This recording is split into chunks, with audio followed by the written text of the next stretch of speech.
Thanks, everyone.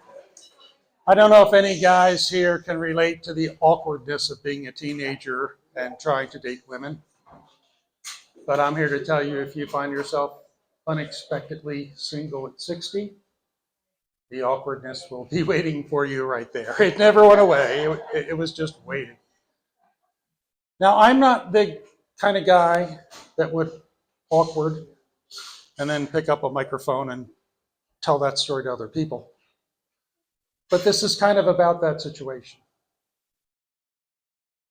Around a year ago, I was walking out of a nightclub late at night. There was a beautiful woman standing by herself outside. And I asked her, like, you okay? And she said, I'm just waiting for my Uber. It will be here in 4 minutes.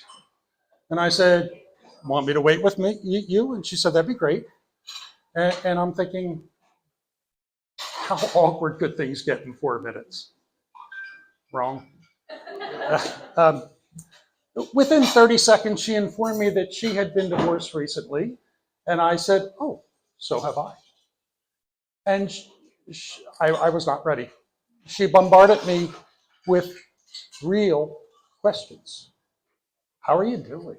How do you cope? Do you sleep at night? Have you tried dating? And I don't know if you ever seen a boxer who's up against the ropes and doesn't know. I was that. I was completely, and I didn't know what to say, and I just kind of stared at her. And she said, why don't we exchange numbers? And she took out her phone and she asked me my name, which I told her, and she asked me my phone number, which I gave her. And right when she got done doing that, her Uber pulled up and she said, I have to go. And as she got in her Uber, she turned around, she said, don't forget to call me.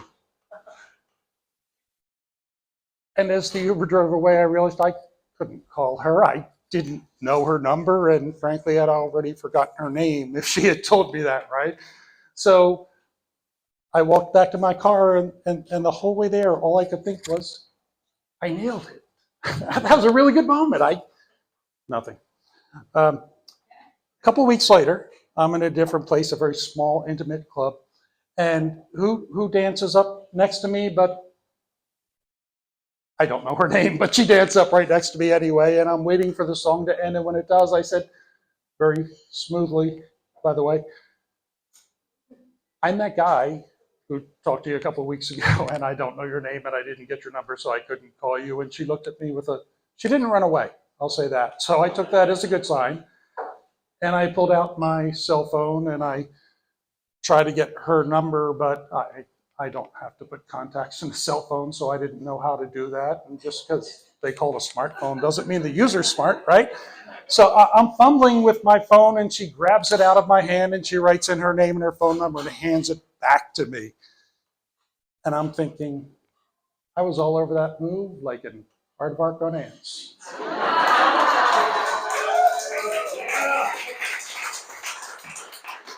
The requisite week and a half went by, and I called her up one night, and I said, hey, maybe we could get together and talk about our past and help each other, which was the premise why we got phone numbers in the first place. And she said, you picked a really interesting time. I just broke up with my boyfriend. I got my divorce papers today. I'm sitting in a dive bar that I've never been to before, and I just ordered a drink. Now, there are more red flags in that statement than you will find at a Tibetan monastery.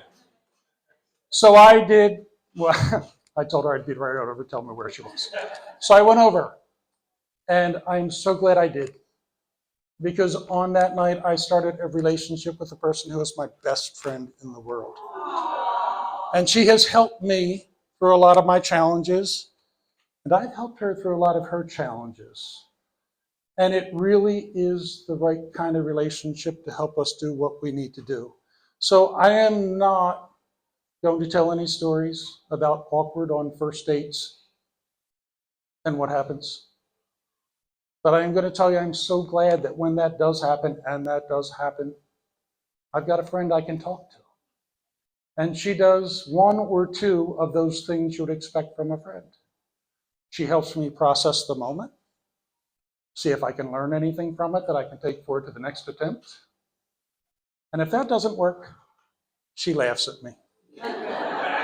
And anyone who's ever had a real friend understands the importance of that laughter. Because if we cannot laugh at ourselves, we don't have a shot anyway, right? So I'm here to say thank you to my friend Elizabeth, and I'm here to say thank you to you all for listening to my story.